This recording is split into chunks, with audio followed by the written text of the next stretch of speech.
Welcome to Librarian Recommends.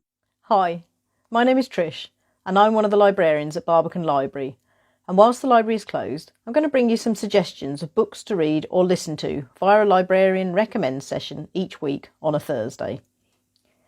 Whilst you're unable to come into the library to collect books, you can download ebooks and audiobooks using our free RBdigital app. If you need help using the app, please take a look at our user guide video, which you can find in the video section on the left of this Facebook page, or go to our YouTube channel. Go to YouTube and just type Barbican and Community Libraries into the YouTube search box and select the top search result and look for Librarian Recommends in the playlists. Today I'm going to concentrate on humour, and we could all do with some of that at the moment. Firstly, I'm going to mention some ebook titles you might be interested in trying. To kick off, I have Spanish Steps, Travels with My Donkey by Tim Moore. Nearing 40 and looking for a new challenge, travel writer and humorist Tim Moore decides to undertake the Camino de Santiago, a 500-mile pilgrimage dating back to the Middle Ages and which is still popular today. As a nod to historical authenticity and a handy way to carry his luggage and equipment, Moore decides to take a donkey with him on his journey, and the Pyrenean ass called Shinto is perhaps the real star of this story. He also writes about the history of this religious trail and the change in demographic of those who have followed it. This is a funny and entertaining travelogue with added donkey. This will really appeal to fans of Bill Bryson. Next is The Unlikely Adventures of the Shergill Sisters by Bali Kaur Jaswal. His warm and funny novel tells the story of three Punjabi sisters who were never close growing up, and now and as adults have drifted even further apart. The three estranged sisters are brought together to fulfil their late mother's dying wish for her daughters to make a pilgrimage together to the Golden Temple in Amritsar to carry out her final rites.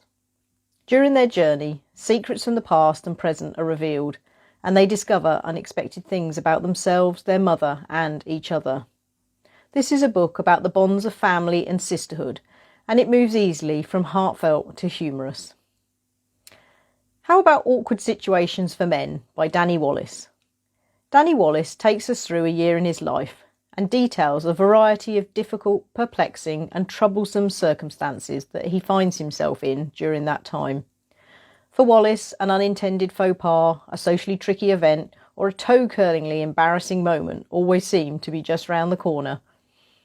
The anecdotes here are collected from his column in the Shortlist magazine, and Danny Wallace entertains us with wonderfully funny true stories from his often embarrassing and bewildering everyday life as a man. A quick and easy read from the author of Friends Like These and Join Me, which we also have available in our ebook collection. Finally, I have for you A Piano in the Pyrenees by Tony Hawks. Tony Hawks has always had an impulsive side. He is a man who has enthusiastically and determinedly taken on seemingly impossible bets for very little reward and humiliating forfeits. So it's not too surprising to learn that while on a skiing trip to the Pyrenees, without really giving it too much thought, Tony signs up to buy a house in a French Pyrenean village. In the peace and beauty of his new surroundings, he hopes to finally fulfil a childhood dream of mastering the piano. Of course, the reality doesn't quite live up to the fantasy, as evidenced by the disastrous attempt to transport his piano to France in a dodgy white van. This is a warm, entertaining and funny book about the ups and downs of an Englishman trying to carve out a new and better life in an idyllic French village. You can also find Playing the Moldovans at Tennis and Round Island with a Fridge by the same author in our ebook collection. And now on to some audiobooks. Have you ever considered listening to books before? Well, now is the time to give them a try. It really is great being read to, and you can combine reading with another activity. Perfect. My first suggestion is The Quantum of Tweed, The Man with the Nissan Micra by Con Iggulden. This is a clever comic thriller from an author best known for writing serious historical fiction. This short story, with a listening time of just under an hour and a half, is perfect if you're looking for a quick and easy listen. This is the tale of Albert Rossi, driving home one evening a man runs out in front of Albert's Nissan Micra, and Albert hits and kills him. Expecting the inevitable visit from the police after the unfortunate incident, he instead receives a mysterious phone call from an unknown man who tells him his money will be in the usual place. It's this that leads Albert to his new accidental career as an assassin for hire. But is the bumbling tailor from the suburbs really cut out for the life of a ruthless hitman? A funny and silly story with plenty of chuckles. My next recommendation is You Do You: How to Be Who You Are and Use What You've Got to Get What You Want by Sarah Knight. Being yourself should be the easiest thing in the world, but many people still find themselves living on other people's terms rather than their own. Self-styled anti-guru and New York Times best-selling author Sarah Knight's message for anyone looking to find happiness is simple: you do you.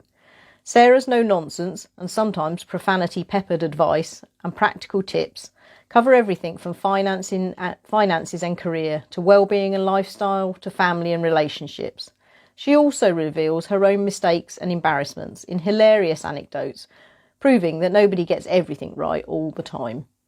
This is an honest, inspiring and funny book, containing strategies and useful tips to help you truly accept and be yourself.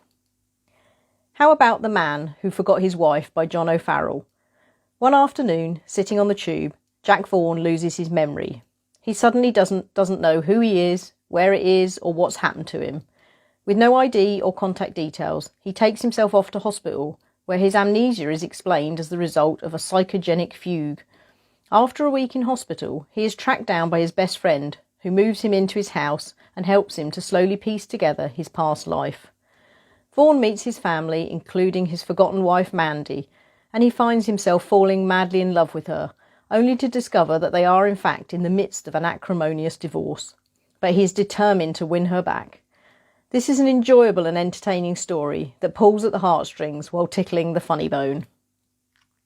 Finally, I have Son of a Silverback by Russell Kane. This is the hilarious memoir of stand-up comedian and broadcaster Russell Kane. The silverback of the title is Russell's formidable father, Dave Kane, a hard-grafting, iron-pumping, steroid-popping builder and former nightclub bouncer from Barking in Essex. Dave Kane loomed large physically and figuratively in Russell's childhood, and this is his story of growing up in the 70s and 80s with his family ruled over by Dave, the sweary, undisputed alpha male and master of his domain. Russell is the complete opposite of his dad. He loves literature, art and musical theatre, and is sensitive, awkward and emotional. He writes about his father and his foibles with humour, compassion, empathy and insight. It's quite clear that Dave Kane had a huge impact on his son. This is an intelligent, interesting and very funny book about fathers and sons, and finally being able to step out of the shadow of the silverback. I do hope you enjoy these ideas for your next read, and hopefully reading or listening to something humorous will cheer you up in these uncertain times. And don't forget, if these titles I have suggested are unavailable when you look, you can search for other humour books using the genre and availability search options in the RBdigital app.